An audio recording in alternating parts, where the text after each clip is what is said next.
And I tried hard to be proud of my service, but all I could feel was shame.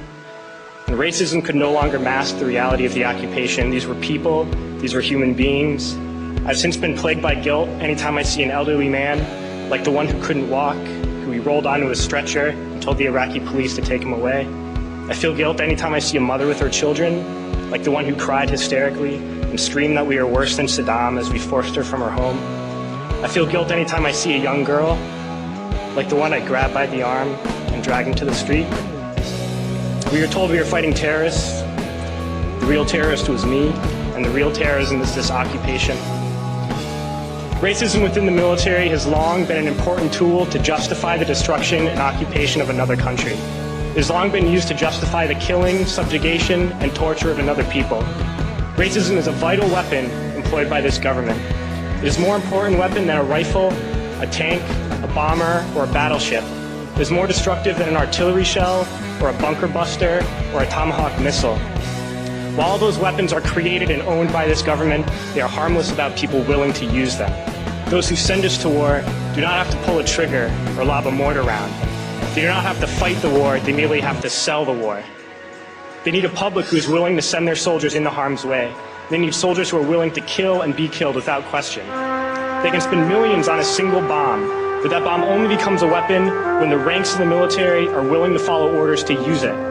They can send every last soldier anywhere on Earth, but there will only be a war if soldiers are willing to fight. And the ruling class, the billionaires who profit from human suffering, care only about expanding their wealth, controlling the world economy. Understand that their power lies only in their ability to convince us that war, oppression, and exploitation is in our interest. They understand that their wealth is dependent on their ability to convince the working class to die to control the market of another country.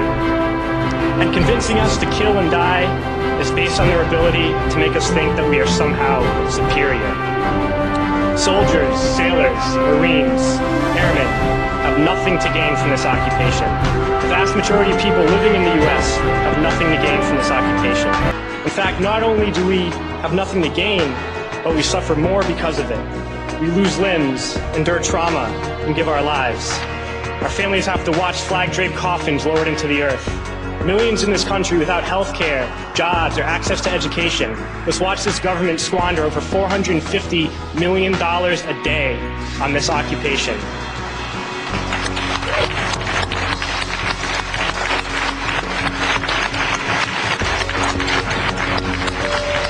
Poor and working people in this country are sent to kill poor and working people in another country to make the rich richer.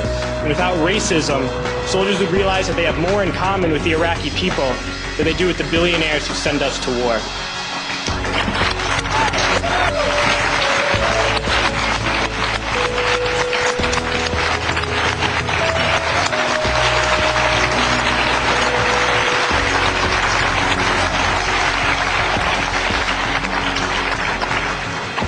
I threw families onto the street in Iraq, only to come home and find families thrown onto the street in this country, in this tragic and unnecessary foreclosure crisis.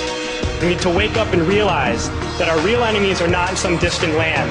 They're not people whose names we don't know and cultures we don't understand. The enemy is people we know very well and people we can identify. The enemy is a system that wages war when it's profitable. The enemy is the CEOs who lay us off from our jobs when it's profitable. It's the insurance companies who deny us health care when it's profitable. It's the banks who take away our homes when it's profitable. Our enemy is not 5,000 miles away. They are right here at home. If we organize and fight with our sisters and brothers, we can stop this war, we can stop this government, and we can create a better world.